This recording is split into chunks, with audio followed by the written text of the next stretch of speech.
Hi guys, welcome to Bini's kitchen. ഞാൻ ഇന്നിവിടെ ഒരു രസം വെക്കുവാണ്. എൻ്റെ രീതിയിലുള്ള രസമാണ് ഞാൻ വെക്കുന്നത്. ഇതിനകത്ത് ഞാൻ തക്കാളിപ്പഴം, പിന്നെ പുളി, കുരുമുളക്, 2 വെളുത്തുള്ളി, 2 കൊച്ചുള്ളി, കരിയാപ്പില, ഇച്ചിരി കായപ്പൊടി, ജീരകം. ഇനി ഇതെല്ലാം കൂടി ഞാൻ ഇങ്ങനെ കൈ കൊണ്ട് നല്ലപോലെ അങ്ങ് ഞെരടുവാണേ.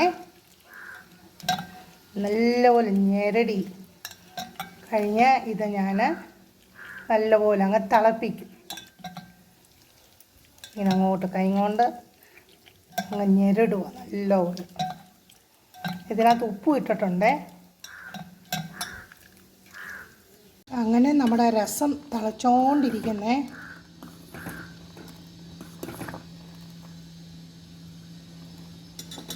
ഇനി നമുക്കിതൊന്ന് കടുക് വറുത്തെടുക്കാം. കടുക് വറുക്കുന്നതിനകത്ത് ഞാൻ 2 ഉലുവ ഇട്ടിട്ടുണ്ട്. അത് കഴിഞ്ഞ് 2 കടുക് കൂടി ഇടാം. അതിനകത്തോട്ട് തന്നെ 2 ജീരകം ഇട്ടു, വരമുളക് ഇട്ടു, ഇനിയും കരിയാപ്പില ഇടുക. ലാസ്റ്റ് ഞാൻ അതിനകത്തൊരു കുഞ്ഞു കഷ്ണം ശർക്കര ചേർക്കുന്നുണ്ട്. ഇന്നത്തെ സൺഡേ സ്പെഷ്യല് നല്ല മീൻകറി, നല്ല പൊട്ടാറ്റോ ഫ്രൈ, വെരി ടേസ്റ്റി. ഇന്നത്തെ സൺഡേ സ്പെഷ്യൽ നല്ല കോട്ടയം സ്റ്റൈൽ മീൻ കറി, പൊട്ടാറ്റോ ഫ്രൈ, നല്ല രസം, ചോറ്.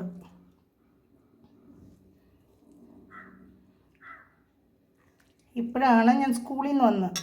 ഇന്ന് റിപ്പബ്ലിക് ഡേ സെലിബ്രേഷനൊക്കെ ആയതുകൊണ്ട് ഇച്ചിരി ലേറ്റായി. അതുകൊണ്ട് ഇന്നത്തെ നമ്മുടെ സൺഡേ സ്പെഷ്യൽ കൂട്ടാനൊക്കെ കുറഞ്ഞിട്ടുണ്ട്. പൊട്ടാറ്റോ നമ്മൾ വേവിക്കുമ്പോൾ ഒത്തിരി വെള്ളം ഒഴിച്ച് വേവിക്കാൻ പാടില്ല. ഇത്രയും വെള്ളം ഒഴിച്ചേ വേവിക്കാവൂ, അല്ല കുഴഞ്ഞു പോവും. നോക്കൂ, പൊട്ടാറ്റോ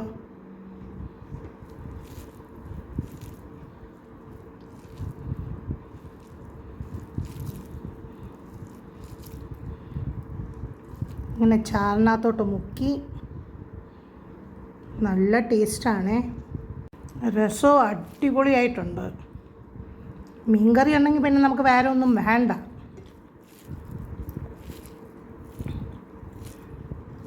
പൊട്ടാറ്റോ ഫ്രൈയും സൂപ്പറായിട്ടുണ്ട്, രസം സൂപ്പറായിട്ടുണ്ട്, മീൻകറി അതിലും സൂപ്പർ, കോട്ടയം സ്റ്റൈൽ മീൻകറി. അതുപോലെ തന്നെ മീൻകറി നമ്മൾ കൂട്ടാൻ വെക്കുമ്പോൾ നെക്സ്റ്റ് ഡേ കൂട്ടുമ്പോഴാണ് നല്ല taste.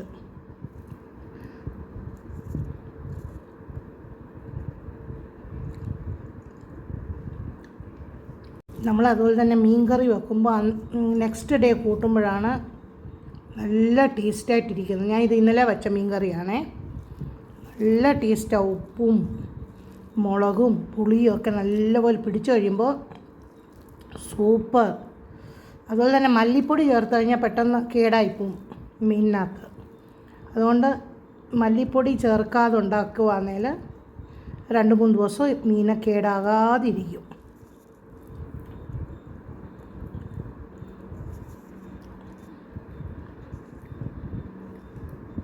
Thanks for watching my video. Please like, share and subscribe my channel.